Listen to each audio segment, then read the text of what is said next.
네, 시청자 여러분 안녕하십니까? 부동산 고민 무엇이든 물어보세요. 연빛나입니다. 올 한 해 집값 상승률이 0.86%로 나타났습니다. 지난해와 비교했을 때 지난해에는 상승률이 5.87%였는데요. 크게 낮아진 것을 알 수가 있습니다.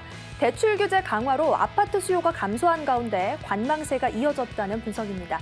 자, 이런 가운데 내년이 얼마 남지 않았죠. 내년 부동산 시장도 전망해보고 또 내년에 대한 준비를 할 타이밍인 것 같습니다. 자, 오늘도 여러분들의 상담으로 이어집니다. 02-3424-8393번 전화 열어뒀고요. 100원의 정보 용료가 부과되는 샵 8289번도 열려 있습니다. 많은 분들의 부동산 고민 저희가 기다리고 있겠습니다.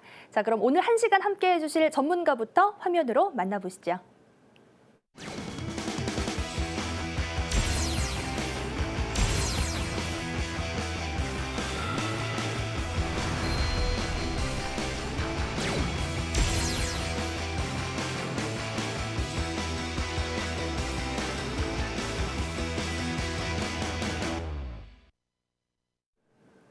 네, 리얼피에셋 박태성 본부장 모셨습니다. 안녕하세요. 예, 안녕하세요. 감기는 좀 나으신 것 같네요. 네, 감기는 이제 많이 나았죠. 네. 예, 뭐 우선은 제가 부동산 기사는 하루도 빠지지 않고 보고 있는데요. 좀 특별한 기사가 있어서 봤는데 113 대책의 기조가 2017년까지 또 이어진다. 뭐 이런 기사들을 봤는데요. 그럼 또 어떻게 대응을 해야 될 것인지, 시장은 좀 어떻게 변할 것인지에 대해서 오늘 좀 말씀을 드려보려고 합니다. 네, 알겠습니다. 113 대책 뭐 내년에도 계속 뭐 영향이 이어질 것이다 이런 전망이 있는데요. 네. 내년에 부동산 시장 좀 어떻게 흘러갈까요? 예, 우선은 제가 뭐 좀 판사를 하면서 네. 좀 설명을 드려보도록 하겠습니다. 자, 우선은 뭐 다사다난했는데 이제 113 대책이 나오면서 소위 이제 강남권이 아무래도 규제가 많이 들어온 상태죠. 그래서 강남 4구라든지 아무래도 이제 공급량이 많았던 지역들에 있어서는 좀 리스크가 많이 커지고 거래량이 떨어지고 이런 부분들이 있는데 이게 이제 2017년도도 그대로 이제 유지가 될 것이다라고 하는 이런 이제 기사를 제가 보고서 여러분들에게 지금 계속적으로 제가 누누이 좀 강조를 드렸지만 주의해야 될 부분과 그리고 그 이면에 숨겨져 있는 어떤 다른 투자 방법들을 찾아내는 부분들이 분명히 필요할 거라고 보여집니다. 자, 우선은 113 대책이 나오면서 가장 좀 많이 나왔던 것들이 전매 제한이죠.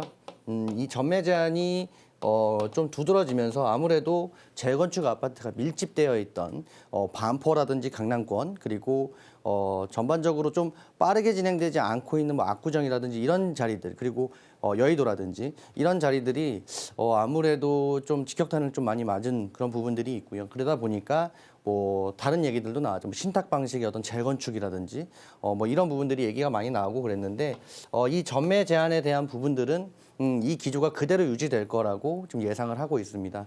아무래도 2017년이 되더라도 이 전매 제한에 대한 부분들은 쉽게 바뀌지 않을 것이다. 이거는 이제 그대로 갈 거라고 좀 보여지고요. 또 하나는 어쨌든 이 가계부채라는 것이 원래는 이제 저는 이제 제가 봤을 때는 부동산이 크게 어떤 원인이 됐다라기보다는 기본적인 어떤 바탕에 깔려 있는 것들은 금리가 저금리 기조였기 때문에 어쩔 수 없이 유동성 자금들이 지금 현재로서는 금융시장으로 가지 못하고 부동산 시장으로 이제 유입이 됐던 거거든요. 그래서 이제 근본적인 부분에서는 이 저금리 기조에서 이제 미국 금리가 점점 상승하는 그런 기제로 들어가는 그런 상황이기 때문에요. 전반적으로는 아무래도 이제 이 가계부채에 대한 부분들이 전반적으로 부동산에 계속적으로 어떤 그 규제책을 계속 낼 것이냐 저는 이렇게 보지는 않습니다. 근데 다만 이 부동산에 대한 부분들은 지금 현재로서는 이 신규 공급이 많다 보니까 아무래도 이 전매 제한에 대한 부분들은 손을 대기는 힘들 것이다. 왜냐하면 지금 현재 신규 공급이 되고 있는 아파트들도 입주장이 들어오게 되면 전반적으로 전세 가격의 어떤 하락 우려라든지 이런 부분들이 존재하는 상황에서 이 전매 제한을 좀 더 강화됐던 것을 풀어주면서 나머지 밀어내기를 도와주는 그런 역할을 하지는 않을 거라고 보여지는 거거든요. 그래서 이 신규 공급에 대한 부분들, 특히나 이제 신규 아파트라든지 어떤 재건축 연한이 도래하는 아파트에 있어서만큼은 2017년도에도 좀 유의를 하셔야 될 필요성이 있다. 좀 이렇게 말씀을 드리고 싶고요. 그리고 제가 뭐 전주에도 강의를 할 때 말씀을 드렸지만은 실제적으로 이제 이 공급량 자체가 2017년도, 18년도 합치면 75만 가구 이상이 입주를 하는 이런 입주장이 도래를 하기 때문에 지금 상황에서는 신규 아파트 이렇게 접근하실 때는 꼭 실거주를 겸해서 가신다는 어떤 이런 생각을 가지고 좀 접근하시는 게 필요할 것 같고요. 신규 아파트에 어떤 투자 목적으로 접근하신다. 이런 부분에 있어서만큼은 굉장히 조심스러운 행보를 하셔야 될 필요성이 있다. 이런 부분들을 좀 강조해 드리고 싶고요. 2017년도에도 113 대책에 대한 어떤 기조가 이어진다고 봤을 때는 여러분들의 어떤 그 개인적인 부채 관리, 자산 관리가 지금은 좀 필요한 상황이니까요. 향후에 뭐 중도금 DTI라든지 DSR이라든지 이런 것들이 본격적으로 가동이 되는 이 풀이 돌아가기 시작하면 그때부터는 이 신규 공급되는 아파트를 구입하셨던 분들도 잔금을 치르시는데 문제가 생길 수도 있는 부분들이 있으니까 지금은 미리 어떤 그 자산에 대한 관리, 부채에 대한 관리를 좀 본격적으로 좀 꼼꼼하게 살펴보시고 부동산 투자에 임하셨으면 좋겠고요. 이렇게 좀 그 기조 자체가 지금 뭐 어떤 전국도 그렇고 뭐 이런 부분들을 봤을 때는 아무래도 좀 이 분산에 대한 부분들을 유념을 두시고 가시는 게 좋으실 것 같아요. 꼭 부동산에다 100% 올인을 해라 이것도 아니고요. 어떤 금융 상품이라든지 부동산을 좀 분산하고 그 상품들도 또 다시 세분화해서 분산을 해서 어떤 리스크 부분들을 좀 줄이고 이 불확실성이 있는 지금 이런 타이밍에서는 리스크를 좀 최소화하면서 그래도 투자를 안 할 수는 없지 않습니까? 자금을 그대로 은행에 넣어봐야 이자가 전혀 없는 상황이기 때문에 좀 분산해 가시면서 투자에 임하셨으면 좋겠고요.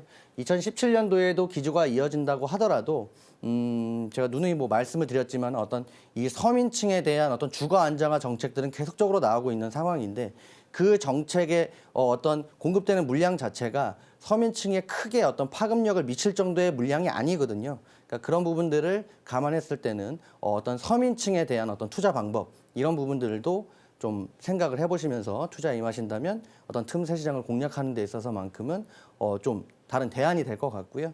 이런 부분들을 잘 생각하셔서 투자에 임하신다면 2017년 새롭게 다가오는 2017년에도 성공 투자 하실 수 있는 그런 밑바탕이 될 것 같으니까요. 오늘 강의에 대한 내용들을 잘 참고하셨다가 투자에 활용하셨으면 좋겠습니다. 네, 맞습니다. 2017년 부동산 시장을 놓고 입주 대란이 올 것이다. 또 뭐 역전세난의 우려가 있다. 이런 기사들이 쏟아지고 있는데요. 이런 상황에서도 틈새 시장을 공략하고 또 보다 안정적인 투자를 고려해 봐야 할 것 같습니다. 자, 그럼 지금부터는 본격적으로 전화 상담 이어가겠습니다.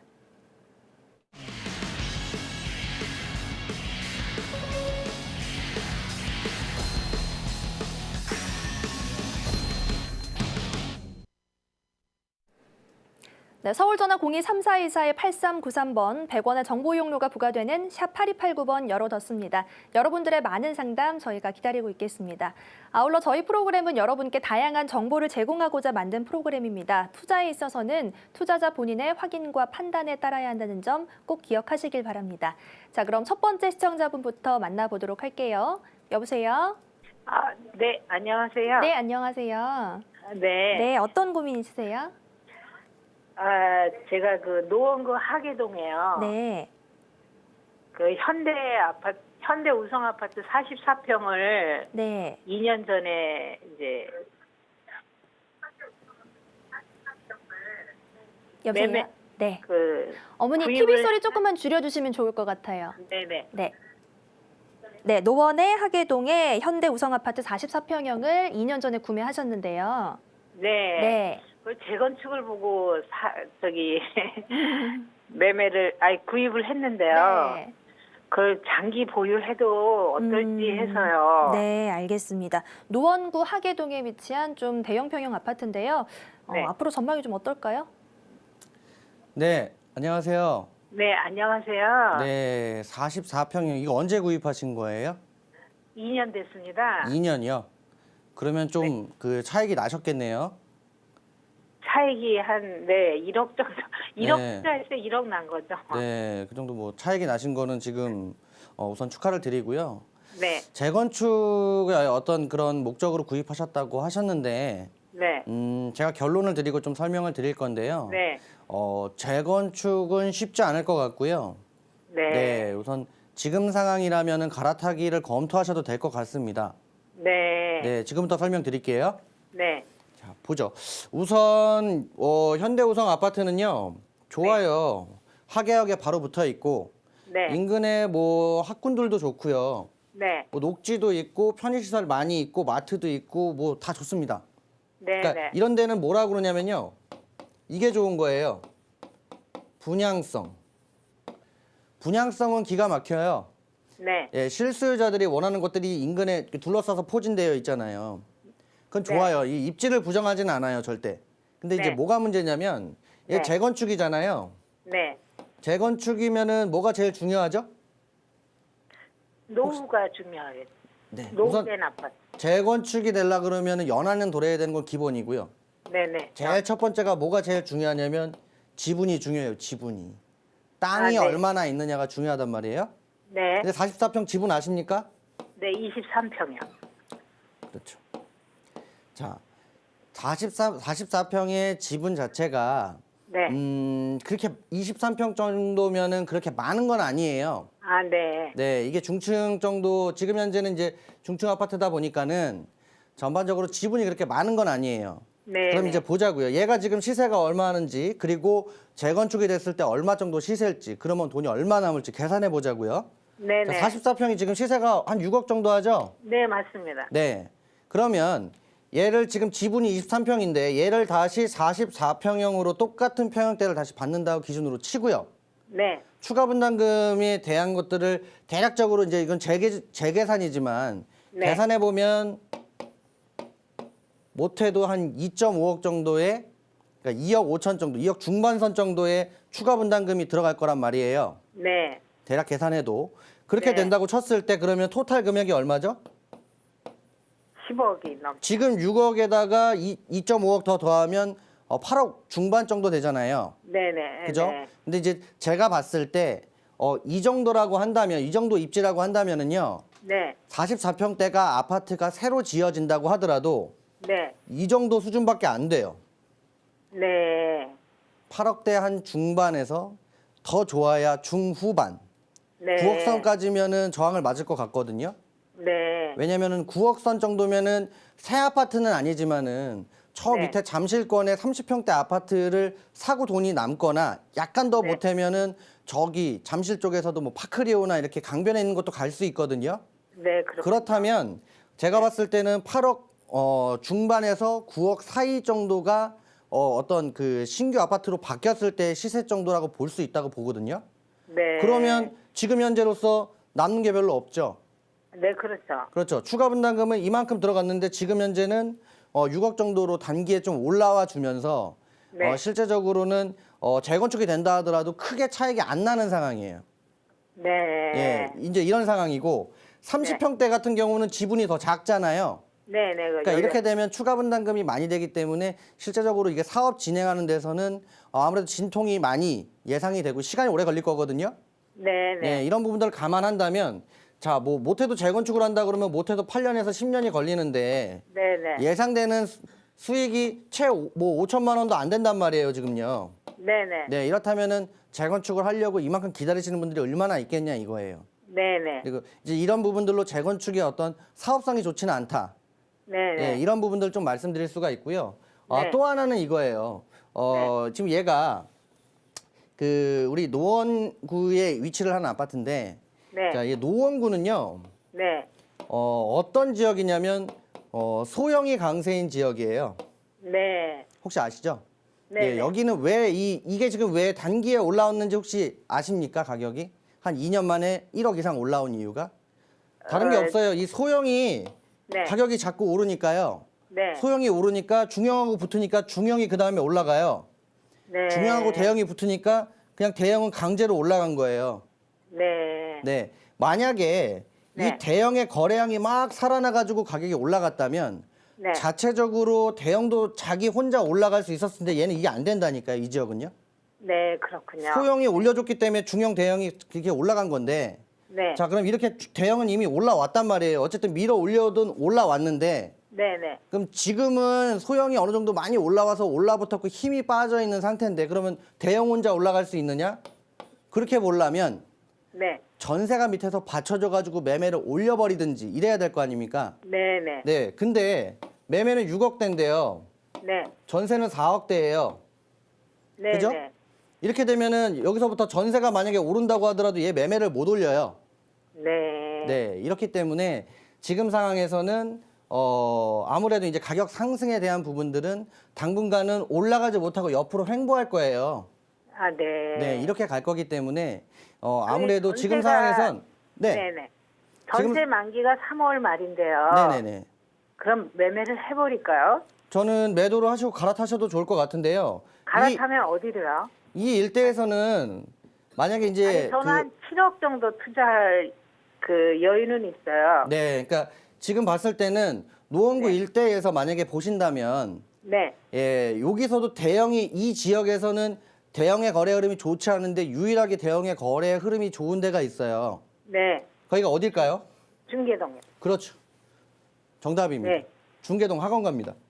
중계동 학원가는 매매가가 똑같이 한 6억에서 6억 초반 하는데 네. 전세가 밑에서 5억대 막 중반에 버텨주고 있어요. 아, 네, 맞아요. 5억대 초중반 중반에서 버텨주고 있단 말이죠. 네. 그러니까 여기는 다른 게 아니라 학군 수요층입니다. 학군 수요층. 네네. 이 학군 수요층이 소위 노원구에서는 가장 네. 그래도 가장 있는 층에서 이제 가는 지역이 노원구 이 중계동 학원가거든요. 네. 근데 이제 여기에 호재가 있잖아요. 네. 어떤 호재가 있죠? 동북선 경전철이 들어올 거예요. 아, 어디요? 그 이제 중계동 학원가 사거리 중심에요. 네. 동북선 경전철이 들어오는 호재가 있단 말입니다. 네. 예, 그렇게 되면 아무래도 추가적으로 약간의 가격 상승을 기대할 수는 있어요. 네. 근데 이제 말씀드렸지만 요거는 네. 이제 특별한 그런 그 지역적인 어떤 색깔 때문에 학군 수요 때문에 빠지지 않고 버텨준다라고 보는데 제가 봤을 때는 요런 네. 호재들이 앞으로 계속적으로 가시화되면서는 약간은 더 상승을 할 수 있다라고 봐요. 아, 지금 그리고- 현재 우성 아파트죠. 그렇죠. 아니 우상 아파트보다 아, 갈아타셔가지고 중계동 네네. 학원가에 있는 대형 평대로 가시는 게 차라리 더 안정적으로 보이고요. 네네. 예, 만약에 하락 흐름이 들어온다고 하더라도 중계동 학원가 같은 데는 버텨줄 거예요. 네. 근데 지금 우성은 매매는 6억인데 전세는 4억이기 때문에 하락 흐름이 들어오면 골이 깊게 파일 수가 있어요. 네, 그렇군요. 그러니까 그런 부분들을 감안한다면 좀 안정적으로 가시겠다 그러면 중계동 학원가 쪽으로 가신다면 뭐 제가 네. 봤을 때 많은 차익은 아니지만은 6억대 중반선까지는 다시 올라갈 수 있다라고 보거든요. 아니, 저는 강남 쪽으로 좀 갈 생각도 있거든요. 지금은 근데 강남 쪽은 네. 분위기를 지금 아신다면은 아무래도 투자 소유자들이 가지 않고 있는 상황입니다. 그러니까 네, 이런 네, 그건 부분들을 그래요. 좀 감안하셔야 되고 아직 바닥까지 내려가려면 멀었어요. 강남은 네. 너무 많이 올라왔기 때문에 이제 빠지는 우려를 해야 되는 상황이지 이게 바닥을 친 게 아니거든요. 네네. 그러니까 부동산은 내가 어느 정도 바닥에서 올라오는 타이밍이라든지 바닥 타이밍에 사이에 내가 버는 거 아닙니까? 네네. 그러니까 지금은 일러요. 아, 네. 예, 그러니까 이렇게 갈아타게 하셨다가 네. 예, 나중에 시장 그 변화 흐름 보시면서 대응하셔도 되니까요. 네네. 강남은 이르고 만약에 갈아타신다면 이렇게 가시는 걸로 아, 네. 추천해 드릴게요. 네, 네, 잘 알겠습니다. 네. 네, 고맙습니다. 네. 하계동의 아파트는요, 재건축 사업성은 좀 약한 지역인 것 같습니다. 또 대형 같은 경우는 빛이 나는 지역이 따로 있는 것 같아요. 그래서 지금 갈아타기를 추천해 주셨고요. 갈아타기를 하신다면 아무래도 학원가가 있는 중계동 쪽으로 갈아타시는 게 좋겠다. 이렇게 결론 지어보도록 하겠습니다. 자, 다음 시청자분 만나보도록 하겠습니다. 여보세요? 여보세요? 여보세요? 네, 지금 연결이 잘 안 된 것 같은데요.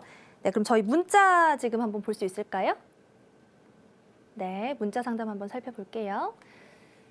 네, 가재울 뉴타운 DMC 파크뷰자이고요. 20평대를 투자 목적으로 매수하려고 고민하는 분인데요. 어떨까요? 하고 물어보셨습니다. 예, 가재울 네, 뉴타운. 가재울 뉴타운 DMC 파크뷰자이 20평대고요. 네. 예, 요건 뭐 제가 방송에서도 많이 가재울에 대한 거는 많이 말씀을 드렸거든요. 네. 이제 가재울 같은 경우는 실거주하기는 좋습니다. 뭐 거주 여건이 나쁘거나 그런 자리들은 아닌데 이제 이거예요. 아무래도 이제 이 일대에서는 다른 것보다는 지금 거주를 좀 중점적으로 놓고 보셔야 됩니다. 여기는 투자 목적으로 지금 접근하시기에는 가격선이 20평대는 많이 올라왔어요. 네. 그래서 지금 이제 이 정도 가격대라면은 거의 이제 저쪽 상암동 쪽과 거의 이제 붙어가는 시세 정도까지 올라온 상태거든요. 네. 그러니까 아무래도 이 동부권에서 그렇죠. 서부권에서는 동부권이죠. 서부권에서는 상암이 메인인 겁니다. 상암이 메인이고 그 다음이 이제 수색이고 가재울 같은 경우는 워낙 크게 아파트 단지가 새 아파트들이 들어오기 때문에 일대에서 공급량이 없었는데 갑자기 들어오면서 투자 수요부터 실수요가 같이 섞여서 들어왔거든요. 근데 입지가 나쁘거나 그런 거는 아니고요. 다만 이제 이걸 지금 현재 투자 목적으로 보기에는 좀 많이 추격 매수의 느낌이 강한 것이고요.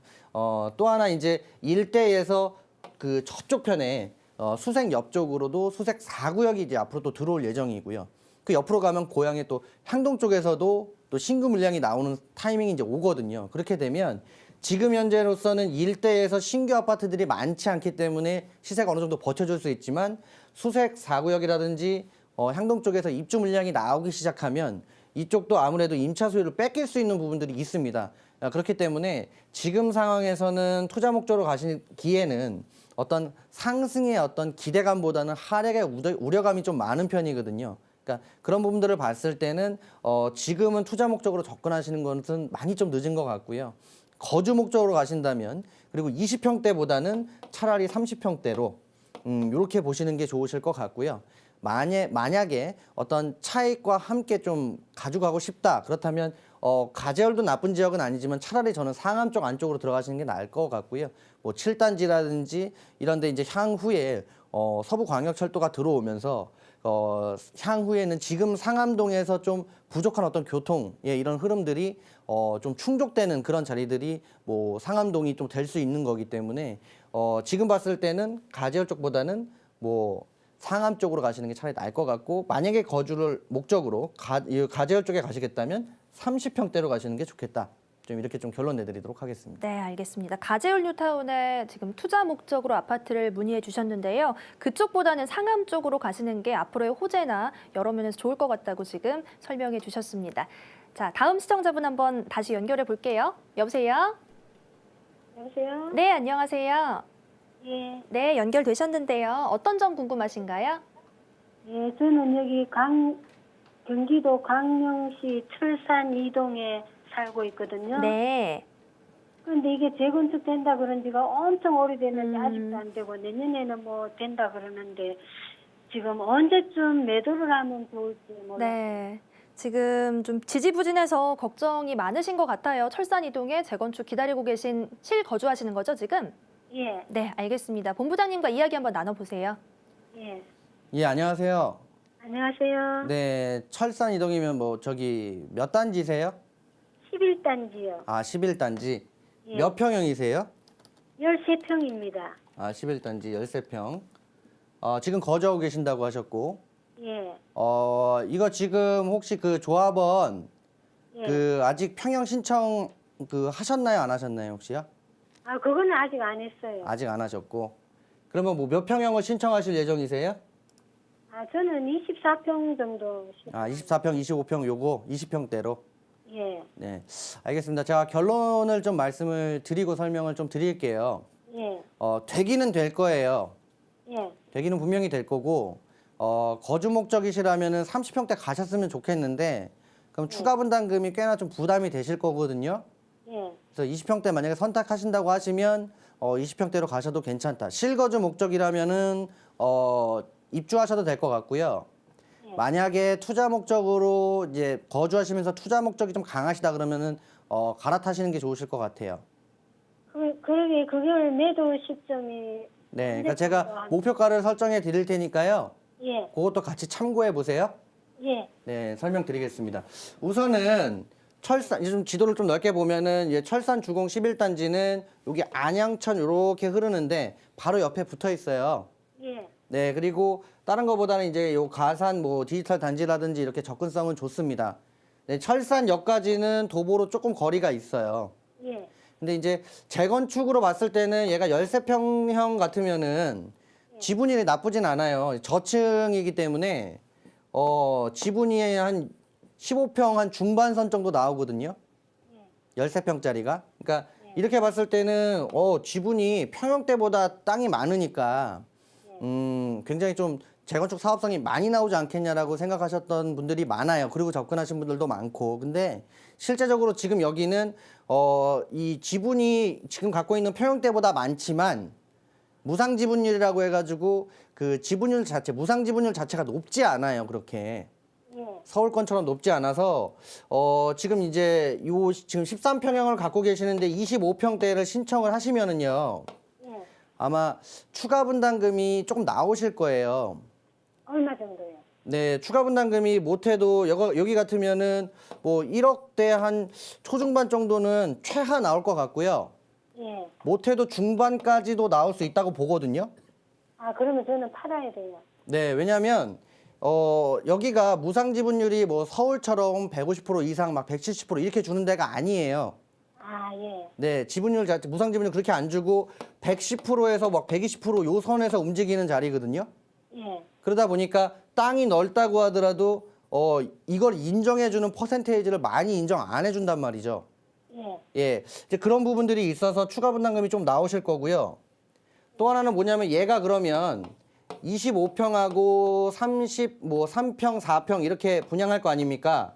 예. 네, 그렇게 된다면 얘는 못해도 매매 가격이 대략 한 4억, 그러니까 일반 분양하는 것이, 조합원 분양하는 것이 한 4억대 초반 정도 될 거고요. 30평대 같으면은 5억대 초반에서 초중반 정도 할 것 같아요. 예. 새 아파트가 다 지어지면. 그럼 얘가 과연 이제 얼마로 올라갈까? 이제 이것만 우리가 계산하면 되잖아요. 예. 네. 그럼 계산을 해본다면 인근의 일대에 있는 뭐 광명시라든지 인근의 금천구하고 좀 비교를 해볼게요. 예. 그러면은 지금 현재 이 철산역 인근에 있는 데에서 가장 이제 메인 아파트는 철산 레미안 자이 이런 거거든요. 예. 그럼 철산 레미안 자이는 25평이 얼마나 가격 하시는지 혹시 아십니까? 아이, 몰라요, 전혀. 5억 초반에요. 아, 예. 네. 그러면 30평대는요? 그것도 몰라요. 6억 초반합니다. 아, 예. 자, 이렇게 놓고 본다면 제가 봤을 때는 아무리 얘가 신규 아파트는 아니에요. 한 6, 7년 된 아파트지만 학군이라든지 편의시설이라든지 교통이라든지 다 가지고 있거든요. 예. 그러니까 여기는 메인이에요. 여기는 만약에 이제 소위 말했을 때 여기가 만약에 1등 자리라면 제가 봤을 때 여기 철산동 지금 갖고 계신 11단지는 한 2등짜리 될 것 같아요. 예, 압니다. 네, 그러면 3등짜리는 어딜까요? 그건 잘 모르겠어요. 3등짜리 밑에는 이제 요 밑에 소화동 쪽이죠. 소화동 쪽. 아, 예. 소화동 쪽 같은 경우는 예전에는 학군도 좀 떨어지고 했지만 소화동 쪽에 지금 20평대는 없어요. 소화동은 30평대 기준으로 매매 가격이 뭐 한 5억대 한 중후반 정도 하거든요. 거의 5억대 후반선. 근데 연식은 좀 짧죠. 그래도 새 아파트는 아니지만 이런 것들이 이 정도 수준 한다면은요. 제가 봤을 때는 지금 현재로서는 실제적으로 30평대 기준으로 놓고 보더라도 이 6억대 초반과 5억대 후반 사이에 위치할 것 같아요. 네, 뭐 이렇게 본다면 약간의 차익은 더 날 수 있는 건 사실입니다만, 예, 시간과 그다음에 추가 분담금이 서로 들어가는 부분들에 대한 부담감, 예, 이런 것들이 있을 것이고, 광명이라는 자리 자체가 원래 소형을 좀 선호하시는 분들이 많고, 서울에서 넘어오셔서 전세에 치여서 넘어오신 분들도 많거든요. 그리고 또 하나 만약에 이제 이런 것들을 구입하시는 수요층은 그럼 누굴까? 그러면 저 위쪽에 목동에서 교육을 시키고 싶은데 가격이 너무 비싸서 내려오시는 분들이 철산동이나 이 광명 쪽으로 들어오는 거거든요. 예, 예. 그렇게 놓고 봤을 때는 약간씩은 더 상승할 수 있어요. 그런데 이 추가 분담금의 부담이 많이 되신다면 갈아타기를 시도하시는 게 좋으실 것 같고요. 예. 네, 만약에 실거주 목적으로 들어가실 거다 그러면 더 가져가셔도 될 것 같고, 지금 현재 시세가 한 2억대 한 후반 정도 할 겁니다. 예. 제가 봤을 때 3억 초반 정도 되면 그 이상은 어려워요. 예. 그러니까 목표가를 3억 선에서 3억 초반선, 3억 1, 2천 선 정도 잡으시고 그 정도 도래를 했다 그러면 그냥 미련 없이 던지셔도 돼요. 들어가실 이유가 없으시다면. 아이, 그러게요. 먼저 번에 2억 9천 3억 1,080에 팔 걸 잘못했다. 그러고 있었어요. 네, 3억 초반 되시면은요, 미련 없이 그냥 던지시고 빠져나오시면 될 것 같습니다. 네, 너무 감사합니다. 네. 네, 저희도 감사합니다. 지금 광명에 위치한 아파트 문의해 주셨어요. 재건축 기다리고 계신데 좀 고민이 많으신 시청자분이셨는데요. 목표가를 설정해 주셨습니다. 3억 초반대면 갈아타기를 해도 좋겠다고 지금 설명드렸습니다. 자, 다음 전화 한번 연결해 보도록 하겠습니다. 여보세요? 여보세요? 네, 안녕하세요. 예, 예, 안녕하세요. 예, 어떤 고민 있으신가요? 예. 전에 제가 여기 전라북도 저기 익산 원광대 앞에서 그 원룸을 좀 했거든요. 네. 그리고 이제 저기 그 세종시에 아파트 지금 거기 그 두 채를 매수해서 등기 치고요. 네. 근데 이제 좀 더 확실한데 뭐 이렇게 매달 나오는 돈 나오는 그거를 좀 하고 싶은데 누가 저기 숙명여대 거기 그 다중이나 다가구가 괜찮다고 하는데 저기 괜찮을까? 좀, 예. 다시 아. 세종시 아파트를 더 지금 하려고 지금 하는데 거기로 가야 할란가 서울 어디 숙대로 가야 할란가 어디 좀 괜찮은 대학교 앞에 네. 어디 좀 그 투자성 있는 데를 한번 좀 말씀 들어보려고 네, 지금 투자처를 어느 쪽으로 해야 될지 고민하시는 것 같아요. 아무래도 좀 여러 가지 상황이 불안정하니까 좀 안정적이고 좀 확실하게 뭐가 나올 수 있는 그런 투자처를 고민하시는 것 같습니다. 본부장님이랑 이야기 나눠보세요. 예. 예, 안녕하세요. 예, 안녕하세요, 선생님. 네, 뭐 다중주택이나 다가구 주택 이런 거 보시는 거예요? 전에 지금 제가 원대에서 했다가 다시 원대로 하려고 했더니 누가 좀 지방이라 좀 리스크가 있다고 해서 네네네. 좀 그 예산액은 어느 정도 갖고 계세요?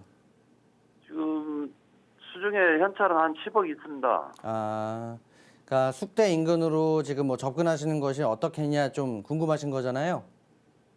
예. 네, 알겠습니다. 제가 결론을 말씀드리고 좀 설명을 드릴게요. 이 숙대 인근 용산 쪽에 뭐 이쪽 같은 경우는 향후의 미래 가치 이런 것들은 분명히 좋습니다만 지금은 접근한 타이밍은 좀 많이 늦은 것 같고요. 예. 네, 물건을 구하는 것, 찾는 것 자체가 굉장히 경쟁이 너무 치열하고 어렵기 때문에 정말 어려운 투자가 될 것 같아요. 예. 네, 지금부터 좀 설명을 드릴 테니까 들어보세요. 자, 그러면 우선 저기 네네. 어렵다고 결론 내리셔버렸으니까 그분은 저기 세종시 아파트 투자하는 건 어떻습니까? 세종시요. 예. 뭐 지금 이제 세종시 같은 경우는 뭐 제가 봤을 때는 세종시에 들어오는 것보다는 차라리 서울권으로 들어오시는 게 맞을 거라고 봐요. 저는. 예. 네, 근데 지금 이제 용산권에서 만약에 보신다고 하시면 용산권은 우리가 이제 투자 포트폴리오에서는 항상 끌고 가는 자리 중에 하나가 용산권이거든요. 근데 이제 지금 중요한 게 월세를 희망하시는 거잖아요. 그러면 월세가 어느 정도 안정적으로 나오는 걸 희망하시는 거 아닙니까? 첫째는 그거고 이제 두 번째 차익이 있으면 더 좋고요. 그렇죠. 그러니까 이게 두 마리 토끼를 같이 잡기를 원하시는 거잖아요, 지금. 예, 그렇습니다. 그렇죠. 그러면 이제 월세 플러스 차익을 하려니까 땅도 좀 있어야겠고 새도 나와야겠고 이거 아닙니까? 예, 그렇습니다. 그렇죠. 자, 그러면 자, 이게 그렇게 좀 쉬운 거는 아니에요. 왜냐면 우리가 이제 이 다중주택이라든지 뭐 다가구 주택도 마찬가지로 단독과 같은 개념이라고 보셔야 되거든요. 결론적으로는 소유자가 한 명이고 얘는 규모가 작고 얘는 대신에 취사 시설을 못 놓고 얘는 이제 660제곱미터 이제 이하여야 되고 3층 이하여야 되라는 조건이 있는 게 그것만 차이고 나머지는 소유자가 한 명이고 단독이랑 똑같은 거예요. 그잖아요? 네, 그런데 자, 이제 이 두 마리 토끼를 다 잡는 게 참 어려운 거예요. 왜냐하면 우선 첫 번째로 우리가 이제 이 일대에서 만약에 이렇게 어떤 단독주택이라든지 이런 개념으로 지가 상승과 월세를 같이 원하려면 이제 뭐가 필요하냐면은 기본적으로는 땅을 사야 되는 거고요. 땅이 더 넓어야 되고 그 땅값이 올라가야 될 거 아닙니까? 그러려면은 기본적으로 뭐가 있어야 되냐면 호재가 있어야 되는데 용산권은 호재가 많아요. 그래서 좋아요. 나쁘지는 않은데 중요한 거는 이거예요. 이제 10억 정도를 보유하고 계신다고 하셨는데 이 10억 정도가 10억은 작은 돈이 아니고 굉장히 큰 돈인데요. 근데 예전의 10억과 지금의 10억의 화폐 가치는 틀려졌어요. 그러니까 서울권에서는 10억으로 단독을 투자한다. 근데 이 일대의 시세는 얼마냐면 요 숙대에 있는 메인 자리에 있는 자리들은요. 대지 한 평에 값어치가 3,500만 원 이상이에요. 그렇게 놓고 따지면은 채 30평도 안 되거든요. 네, 30평도 안 되는 지금 10억이라면 예전 같으면 진짜 건물 샀죠. 빌딩 샀는데 지금은 아니란 말이에요. 30평도 채 못 산단 말이에요. 그럼 여기 이면도로의 안쪽에 있는 위아래 쪽에 있는데도 못해도 2,700, 800에 3,000만 원 정도의 토지 가격을 주고 사야만 네, 이 투자가 가능한데 자, 어때 단독이 됐든 다가구가 됐든 이제 이건 아셔야 돼요. 좀 공부를 좀 하셨으면 좋겠는데 이 단독이든 다가구든 다중주택이든 어떤 수요층 그 수요층의 거의 90% 이상이 누굽니까? 건축업자예요, 건축업자. 이거를 실거주로 가져가시려는 분들은 별로 없어요.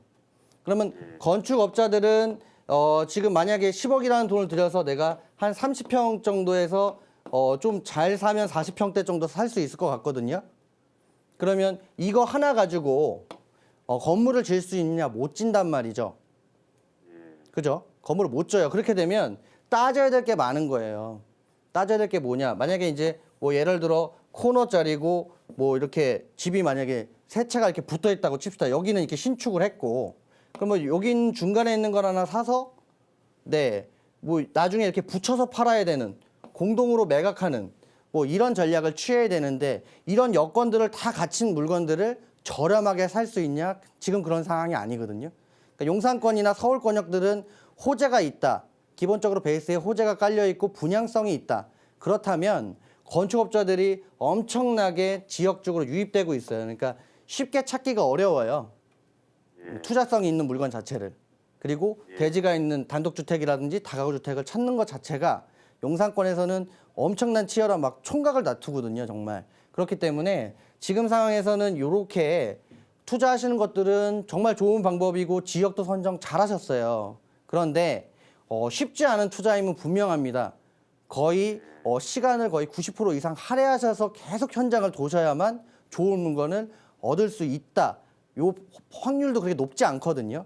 그렇기 때문에 지금 봤을 때는 이렇게 한 10억 정도로 만약에 투자를 하신다면 이렇게 단독이나 다가구 투자하시는 거 좋지만 지금 용산권역들은 쉽지 않기 때문에 차라리 주택임대사업자를 내시고요. 예전에 구입하셨던 원룸 건물 말고요. 그러니까 수익형 부동산으로 나오는 것들을 분산해서 바구니에 담아 놓으시는 게 훨씬 더 안정적일 것 같거든요. 그 무슨 말씀이에요? 그러니까 소형주택이죠, 소형주택. 그러니까 이렇게 이 단독이라든지 다가구 같은 거를 구입하면 좋겠지만은 아무래도 넓은 평형을 사기도 어렵고 나중에 건축업자가 좋아할 만한 것도 물건을 사기가 어렵기 때문에요. 차라리 주택임대사업자를 내셔가지고 활용하셔서 지역적으로 서울에서 분산해가지고요. 월세가 잘 나오고 안정적인 자리 있잖아요. 뭐 예를 들자면 서울에서는 공실률이 가장 낮은 뭐 공덕동 일대라든지 아니면은 서울 도심부 안쪽이라든지 아니면은 공실률이 또 적은 자리 그런 자리가 이제 동대문구 일대에 들 수 있거든요. 이런데 뭐 소형으로 어떤 서민형 주택들 조그만 것들 있죠. 다세대 주택이라든지 뭐 오피스텔이라든지 이런 것들을 분산해서 바구니에 담아서 이렇게 가져가시는 게 차라리 좀 더 안정적인 투자 방법이 될 것 같고요. 지금은 지역 선정 다 좋으시지만 물건을 찾으시기가 어려울 거고 굉장히 어려운 투자가 되실 것 같거든요. 서울 내에서는. 그래서 그렇게 보신다면 차라리 소형 주택으로 투자를 좀 선회하셔서 좀 분산해서 안정적으로 가져가시는 게 좋으실 것 같아요. 네, 아무래도 조금 중구 화학동 그 아파트는 어떻습니까? 네, 궁금하신 점 많으신 것 같은데요. 저희가 지금 대략적으로 설명드렸고요. 방송 끝난 뒤에 더 자세히 설명해 드리도록 할게요. 그럼 어떻게 해요? 저희가 전화 드리도록 하겠습니다. 전화 주십시오. 네, 고맙습니다. 지금 여유 자금이 10억 원 정도 있으시고요. 숙대 앞에 다가구 주택 쪽으로 한번 투자를 알아보셨는데요. 아무래도 지금 상황이 찾기 어려운 상황이다 보니까요. 지금 말씀해 주신 거는 주택임대사업자를 내시고 소형주택에 분산 투자를 하셔라 이렇게 설명을 해드렸습니다. 저희가 방송 시간 관계상 자세히 지역별로 짚어드리지 못해서요. 방송 끝난 뒤에 다시 한번 설명 자세하게 해드리도록 하겠습니다. 자, 저희 세미나도 준비되어 있는데요. 안내 화면으로 해드릴게요. 네, 1:1 부동산 무료 상담입니다. 전화 예약 후에 진행이 되고 있습니다. 02-3424-8393번으로 미리 전화를 해서 사전 예약을 해주셔야 하고요. 선착순 10분만 받고 있습니다. 위치는 9호선 선유도역 2번 출구 근처에 위치한 코오롱타워고요. 네, 선착순 10분만 저희가 받고 있으니까요. 사전 예약하신 후에 꼭 참여해 보시면 좋을 것 같습니다.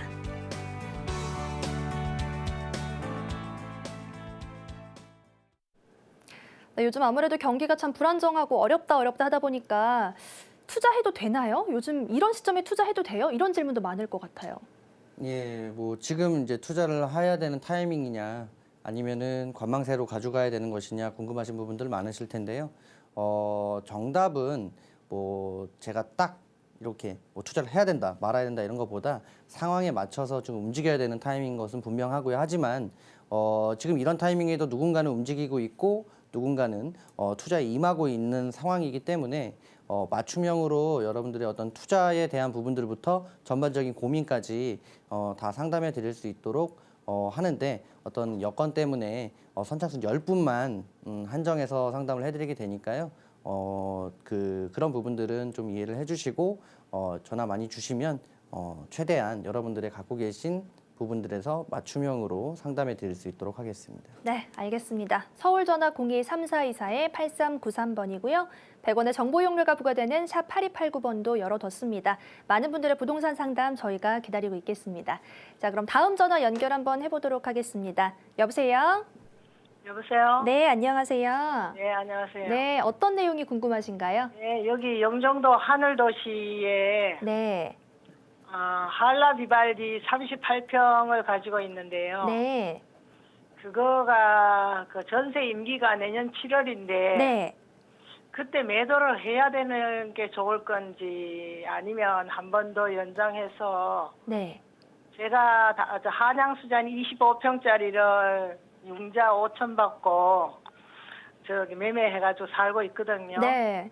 그래서 저거를 매매를 해서 융자금을 갚아야 될 건지 아니면 전세를 한 번 더 놔야 돼도 되려는지 해서 궁금해서 전화해봤습니다. 네, 알겠습니다. 전화 잘 주셨고요. 영종도에 위치한 하늘도시 한라 비발디. 한양 비발디. 한양 비발디. 한라 비발디. 한라 비발디요. 네. 네, 한라 비발디 지금 보유하고 계신데요. 전세 임기가 지금 다가온다고 해서 뭐 한 번 더 돌려야 하나 아니면 지금 네. 뭐 다른 방식을 취해야 하나 고민하신 것 같아요.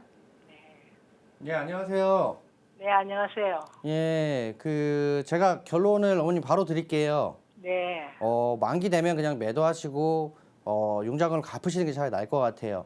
나을 것 같아요. 네, 지금부터 좀 설명드릴게요. 네, 자, 여기 하늘도시 여기 들어가셨던 이유가 네. 혹시 뭔지 여쭤봐도 될까요? 저기 14년도에 네, 특별 분양해가지고 할인 분양해갖고 들어가. 그렇죠. 미분양 받으신 거죠, 지금? 네, 네, 네, 특별 분양이 여기 미분양인데, 네. 자, 이거예요. 이제 결론은 이거예요. 왜 저는 이제 만기 때 되면 그냥 매도를 하셨으면 좋겠는데요. 이유는 이겁니다. 이게 약간 영종도도 핑크빛 어떤 언론 보도들 많이 나왔었습니다. 그렇죠. 네, 그런데 이제 사람들이 생각했을 때는 뭐냐면 영종도는 약간 송도랑 비슷하지 않겠냐 이렇게 생각하시는 분들이 되게 많았어요. 네, 네, 근데 제가 봤을 때는 좀 많이 틀리거든요. 자, 영종도랑 송도랑 같을까요? 네, 좀 다르죠. 저는 다르다고 봐요. 네. 왜냐하면 자, 지금 이제 영종도랑 송도랑 틀린 점이 뭐냐면 영종도는 이겁니다. 관광. 그러니까 네, 수요자층이 네, 단기 수요층이 많아요. 왔다 빠지는 사람들이 많단 말이죠. 그렇죠. 근데 송도는 어떻습니까? 입주자들이 많죠. 그렇죠. 대학교부터 시작해가지고 외국계 기업, 내국계 기업 뭐 이런 실거주를 목적으로 중장기로 거주하시는 분들이 많은 자리예요. 예, 그러니까 송도랑 영종도랑 비슷해 보이지만 다른 것은 우선 기본적으로 수요자층 자체가 틀린 거예요. 영종도는 수요자층이 낮은 거고 얇은 거예요. 두께가 얇고 송도는 수요자층이 굉장히 두껍고 넓습니다. 이제는. 근데 여기는 GTX라고 해가지고 교통호재가 혁신적인 어떤 교통호재가 들어가면서 향후에 도심부나 여의도라든지 용산이라든지 서울역으로의 접근성이 이제 확보가 됐다라는 말이죠. 네, 네. 그렇고 지금 이제 영종도 같은 경우는 뭐 그렇다고 호재가 없는 건 아니에요. 뭐 리조트라든지 연육교가 들어오거나 그렇죠. 뭐 그런 것들도 주변에 있어요. 지금 아파트가 엄청 많이 들어오고 있거든요. 네. 소형 평수지만. 네, 근데 이제 이거예요. 호재들이 많은데 그 호재들이 진행되고 만약에 이제 실현이 되기 위해서는 굉장히 오랜 시간이 걸릴 것 같아요. 그렇죠. 왜냐하면 지금 현재 상황도 그렇고 지금 여기가 연육교 말씀하셨는데 여기 청라로 연결하는 연육교를 진다잖아요. 네. 인천시에서 진행하고 싶은데 요것도 지금 현재로서는 멈춰 있어요. 스톱됐어요. 왜냐하면 것 같아요. 여기 영종대교부터 해가지고 이어지는 이거, 그다음에 인천대교로 이어지는 이런 부분, 이 부분들이 요 연육교를 통해서 청라 쪽으로 나가버리게 되면 여기도 사업에서 지장을 받게 되거든요. 여기에 대한 보상 부분 때문에 지금 스톱이 되고 있는 거예요. 첫째. 그리고 또 하나 뭐 있죠? 뭐 여기 일대 영종도 일대로 해가지고 또 뭐 들어온다고 그러죠? 카지노 들어온다고 그랬잖아요. 예. 근데 이게 지금 현재 우리 최순실 사건이 난 이후 올 스톱 됐습니다. 그게 멈췄는 것 같아요. 그렇죠. 완전 멈춰버렸어요. 그럼 이렇게 되면 자 지금 가뜩이나 얘네들이 들어올 부분들이 시간이 오래 걸리는데 모든 사업들이 거의 올 스톱 되다시피 하고 있는 상태거든요. 근데 이렇게 크게 봤을 땐 이렇고 이제 내부를 들여다보면 어떻습니까? 아직도 미분양이 남아있죠. 네, 있어요. 아직도 일대에는 미분양들이 남아있는 상태예요. 근데 제가 봤을 때 왜 빨리 그냥 매도를 하셨으면 좋겠냐면요.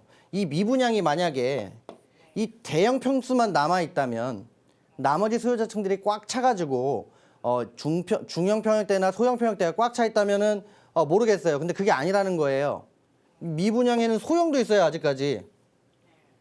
소형, 중형, 대형 다 미분양 아직도 남아있단 말이죠. 근데 자 매스컴에서는 계속 호재들이 계속 들어온대요. 그러니까 결론은 이거예요. 실수요자층들은 여기는 아무래도 접근성이 떨어지고 이런 부분들이 있어서 가는 것이 꺼려지고 투자 수요자들은 이런 전망들이 계속 나오니까 계속 들어가는 거예요. 네. 동상이목이죠 뭐. 그 인천 그 공항 제2청사가 들어온다는 호재가 네. 지금 계속 그러니까 제가 말씀드렸지만 그런 부분들이 다 들어오는 호재들 굉장히 많은데 네, 네 실수요청이 아직 못 받쳐줘요. 맞아요. 예, 실수요청이 못 받쳐주고 미분양이랑 호재랑 같이 존재한다라고 하는 것 자체가 예. 네 그만큼 소유자층이 없다라는 거예요. 결론은 공급을 많이 했다는 얘기거든요. 네 이렇기 때문에 지금 봤을 때는 전반적으로 크게 보든 작게 보든 좁혀서 보든 넓게 보든 지금 현재로서는 빨리 매도하시고 갈아타시는 게 좋으실 것 같아요. 그러니까 7월 달이 네. 임기거든, 정말 만기거든요. 네네 그때쯤이면 빨리 정리하시고 갈아타게 하시는 게 좋으실 것 같습니다. 네, 알겠습니다. 예, 감사합니다. 네, 고맙습니다. 지금 영종도에 위치한 아파트 문의해 주셨는데요. 매도하시는 게 좋겠다고 지금 결론 지어 주셨습니다. 아무래도 호재가 있어도요. 진행 상황을 꼭 봐야 하고요. 그리고 그런 이유는 또 시간이 돈이기 때문이겠죠? 그렇죠. 네, 알겠습니다. 그럼 저희 지금 전화 상담 이어갔는데요. 문자 상담 한번 받아보도록 할게요. 네, 송정동의 서울숲 아이파크 30평형대고요. 거주 목적으로 매수가 어떨까요? 라고 질문해 주셨습니다. 네, 제가 뭐 요거는 바로 설명드릴게요. 네. 우선은 송정동 같은 경우는 요 서울숲 아이파크 같은 경우는요. 지금은 거주 목적으로 들어가셔도 괜찮을 것 같습니다. 지금 현재 주거 환경이 그렇게 좋지는 않습니다만은 그래도 얼마 전에 발표가 됐죠. 여기 그 동부간선도로 지하 사업이 확정 발표가 되면서 상대적으로 주거 어떤 인프라 부분들이 굉장히 좀 획기적으로 좀 많이 바뀔 겁니다. 지금 가격적인 부분들로 봤을 때는 뭐 30평대 기준으로 봤을 때는 거의 이제 정고점 수준에 비슷하게 육박을 한 건 사실이지만은 일대 밑에 있는 성수동이라든지 옆에 건대 인근에 비했을 때는 가격적인 부분들이 저렴하거든요. 왜냐하면 성수동은 지금 30평대가 6억대 후반 정도, 중후반 정도에서 움직이고 있는데 네. 여기는 앞자가 5자거든요. 그러니까 아무래도 가격적인 부분들에 대한 메리트는 충분히 있고요. 인근에 지금 뭐 학군이라든지 이런 부분들은 나쁘지 않습니다. 그리고 뭐 어린이 대공원 같은 경우도 쓸 수 있고, 그러니까 주거 어떤 인프라라든지 향후의 어떤 개발 호재로 인한 가격 상승이 예상이 되는 상황이기 때문에요. 지금 상황에서는 거주 목적이시라면 제가 반대드릴 이유가 없고요. 향후에 이제 인프라가 좀 더 갖춰지고 이런 개발 호재들이 실현되는 그런 타이밍이 오게 되면 가격이 좀 추가적으로 상승할 수 있는 여지가 있다고 보여지니까 실거주 겸하신다면 매수 찬성 의견 드리도록 하겠습니다. 네, 알겠습니다. 송정동의 서울숲 아이파크 30평형대 실거주 목적으로 문의해 주셨는데요. 지금 뭐 각종 호재들도 있고요. 또 가격적인 메리트도 있기 때문에 실거주로 입주하셔도 좋겠다고 저희가 결론 지어보도록 하겠습니다. 자, 오늘도 1시간 동안 여러분들의 상담으로 꾸며졌습니다. 저희는 내일 오후 4시에 다시 찾아오도록 하겠습니다. 방송 끝난 뒤에도 상담 이어집니다. 023424-8393번, 100원의 정보 용료가 부과되는 샵 8289번 많은 문의 부탁드립니다. 시청해주신 여러분 고맙습니다.